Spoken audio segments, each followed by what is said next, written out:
Lo que vimos quizá no es sorprendente, pero sí es muy relevante. La disposición de pagar por la carne disminuía conforme aumentaban los días de exhibición en la vitrina y conforme aumentaba la decoloración.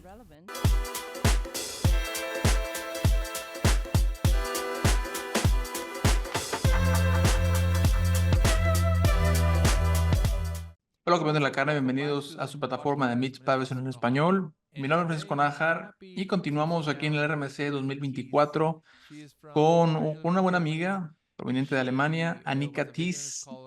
Bienvenida Anika a Mitzvah. La verdad es un placer estar el día contigo. Muchas gracias, me da gusto estar aquí. Platícanos, bueno, vamos a platicar el día de hoy de un tema muy interesante que es las preferencias de color en carne fresca. Vamos a hablar un poco también de las preferencias, no nada más en Estados Unidos, pero también en Europa. Y bueno, la verdad estoy muy contento de que estés el día de hoy con nosotros.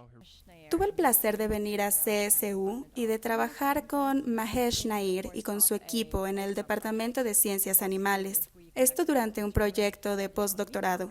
Lo que hicimos fue conducir un estudio basado en el consumidor. Queríamos obtener mayor información con respecto al color de la carne para poder desarrollar estrategias de marketing más específicas y así poder vender los productos cárnicos decolorados a nivel consumidor o nivel venta minorista en Estados Unidos. Sabemos a partir de la literatura publicada recientemente que existe un grave problema de desperdicio de carne a nivel venta minorista en Estados Unidos y tiene que ver con las decisiones de los consumidores.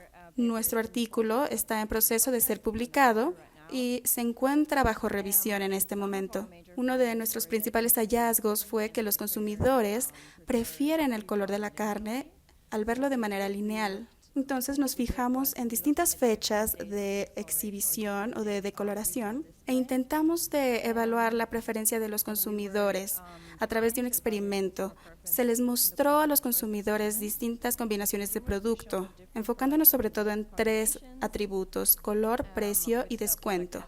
Los consumidores fueron sometidos a 12 escenarios diferentes y con base en los resultados pudimos estimar su disposición a pagar por color, entre otros atributos.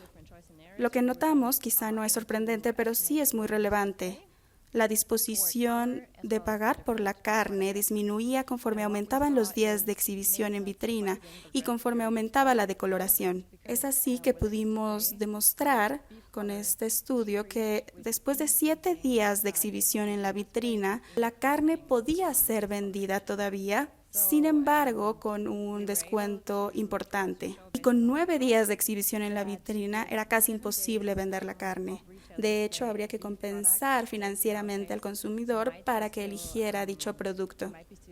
¿Cómo se determinó el tema de los descuentos? ¿No? Porque sabemos que, bueno, si fue en base a una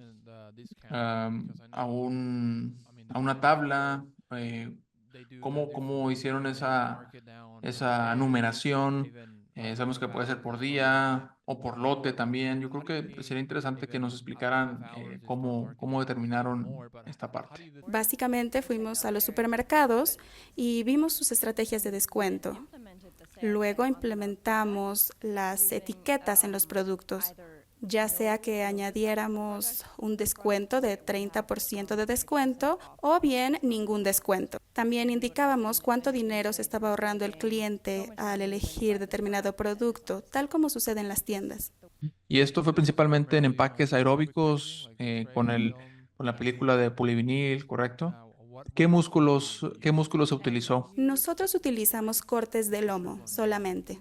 Sí, el strip loin o también conocido pues, el Nueva York sin hueso. Esto fue, bueno, el tema sí, el análisis sensorial, ¿cómo fue realizado? ¿Fue objetivo, subjetivo? ¿Fue con panelistas entrenados? ¿Cómo lo realizaron? Lo que hicimos junto con el grupo de estudiantes de Mahesh fue ir a los supermercados y nos paramos en la entrada entrevistando a la gente y preguntándoles por qué estaban eligiendo tal producto cárnico.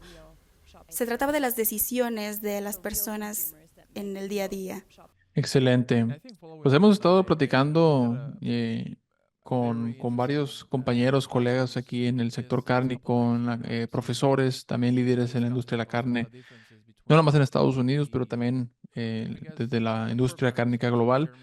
Y yo creo que vale la pena platicar un poco acerca de las diferencias, puede ser culturales, entre los programas académicos que hay en Alemania y poder comparar, a lo mejor tú que tuviste la oportunidad de estar en Estados Unidos ya por un año como en esta estancia, cómo lo viste, cómo lo sentiste? Me encantó mi experiencia en CSU porque me he dado cuenta que la educación es mucho más aplicada que de donde yo vengo. Mi profesor se encontraba supervisando a un pequeño grupo de estudiantes de pregrado y de grado. Cada quien ya tenía su propio proyecto de investigación y se hacía cargo de él.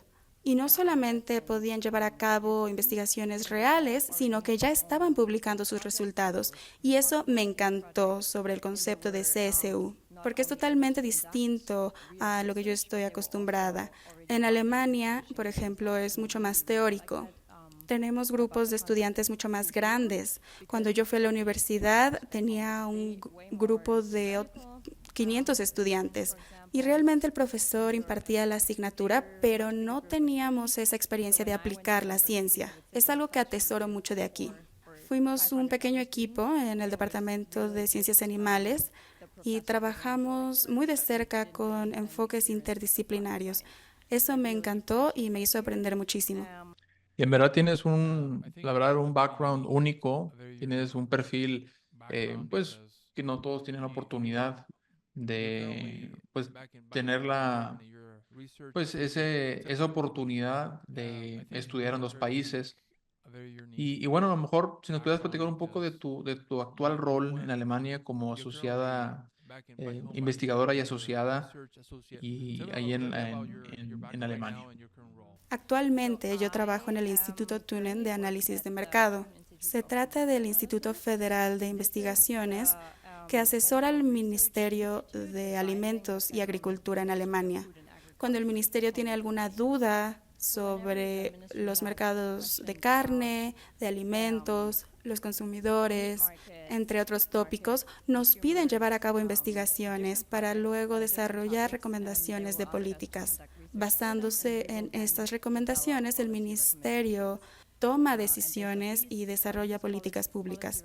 Otra de las cosas que a lo mejor me ha tocado presenciar, ya hace 2 años tuvimos la oportunidad de estar ahí en Frankfurt, en la IFA, que celebra cada 3 años. El próximo es en el 2025, que si Dios quiere por allá estaremos también viendo las nuevas tecnologías y nuevas aplicaciones en la industria cárnica. Y bueno, es la plataforma yo creo que más importante en el mundo en temas de equipos y tecnología nueva. Y bueno, y veíamos también vamos a hablar un poco de las diferencias a nivel del retail, de supermercados que hay entre Europa y Estados Unidos. Una de ellas es el MAP, ¿no? Que es la atmósfera modificada, las charolas, prácticamente lo vi en muchas de los supermercados, muchas de las tiendas de conveniencia. Y yo creo que es una de las diferencias que más se han marcado, que más he visto en Estados Unidos, que en Estados Unidos se maneja mucho el overwrap, ¿no? Que es el cloruro de polivinil, la película, que es prácticamente aeróbico, prácticamente permear al oxígeno. Sí tiene un rojo muy bonito, un rojo cerezo, que estamos acostumbrados a verlo. Pero allá, bueno, vemos mucho empaque en charola y no nada más ahí. También vemos en Canadá, en Perú, Colombia, países en Sudamérica que también han estado optando por esta tecnología. Es interesante, como ya dijiste, en casa vemos mucho el envasado MAP, pero también mucho el envasado al vacío, sobre todo cuando se trata de productos cárnicos importados. Por ejemplo, de Australia, de Irlanda, cuando importamos esos productos vienen al vacío. Y a los consumidores no parece importarles demasiado, pero esto es diferente aquí en Estados Unidos. Aunque sabemos que el envasado al vacío es muy benéfico para conservar la calidad de la carne, sobre todo la carne de res, todavía no es muy predominante en el mercado. Sin embargo, he estado escuchando que el envasado al vacío se está tratando de promover más y más en la industria cárnica, pero sí sería un tema muy interesante de investigación a futuro. porque los estudios que tenemos en cuanto a preferencias de los consumidores para el envasado son bastante antaños. Entonces estaría interesante conocer actualizaciones de los resultados. En Europa, sobre todo en Alemania, vemos mucho de el marketing de sostenibilidad, sobre todo en cuanto se refiere a envasado. Por ejemplo, algún etiquetado que diga que este empaque se realizó utilizando 70% menos plástico que otras opciones. Y los consumidores lo compran, lo reconocen y están dispuestos a pagar por ello. Entonces, eso estaría interesante de investigarlo aquí en los mercados estadounidenses, ver si los consumidores perciben esa diferenciación de producto. Platícanos un poco de las diferencias también, por ejemplo, esta conferencia que en mi punto de vista pues va muy orientada hacia las necesidades de la industria actualmente. Y puedes ver gente del gobierno, puedes ver gente de la academia, profesores, gente, pues investigadores también el tema de innovación y desarrollo, porque ¿cómo se vive una conferencia de estas en Europa? En Europa digo, a lo mejor tú puedes explicar más, pero tiene un poco más ser más teórico que práctico. ¿Cómo has visto cómo ha sido esa experiencia? Bueno, en mi experiencia de las conferencias en Alemania, yo diría que ahí se enfocan más en la comunidad científica y no existe tanto este intercambio entre la industria y el mundo científico. Eso es algo bastante único de aquí y es muy benéfico en muchos aspectos. Entonces es maravilloso que las partes interesadas se reúnan para comentar estos asuntos de gran relevancia. Estamos llegando aquí a la conclusión, aquí a terminando esta entrevista con Anika. Muchísimas gracias por el tiempo. Yo creo que vale la pena hacer no sé, recapitular un poco y invitar a la gente que nos escucha, a los jóvenes pues, que están ya desde un posgrado, que tengan la oportunidad y viajen, si pueden tener a otro país o inclusive dentro de un país en otros programas académicos. Yo creo que esos contactos que va haciendo uno, esa exposición hacia otras maneras de trabajar, yo creo que eso enriquece el perfil académico, también pues, de una u otra manera también el perfil profesional que va teniendo uno. Y eso, en lo personal, pues uno aprende y son experiencias que te marcan una carrera, ¿no? Mi experiencia me ha llevado a cambiar mi vida. Ha sido una gran experiencia y sobre todo como estudiante me fue bastante fácil ir al extranjero a experimentar otros sistemas educativos. Me parece que hay muchas opciones de financiamiento para los estudiantes en general. Y yo invitaría a todos a irse al extranjero a llevar a cabo sus investigaciones. Otra cosa positiva es que nuestro sistema educativo es mucho más barato que el suyo aquí en Estados Unidos, entonces no debería representarles un mayor problema para ustedes. Pues muchísimas gracias, Anika, por estar el día de hoy con nosotros. Muchas gracias, fue muy divertido. Aquí seguimos en el RMC 2024. Le damos las gracias por estar hoy con nosotros. Y a los amigos que nos escuchan, síganos por favor en nuestras redes, en YouTube, Instagram y las redes sociales. Muchas gracias a todos. Nos vemos hasta la próxima.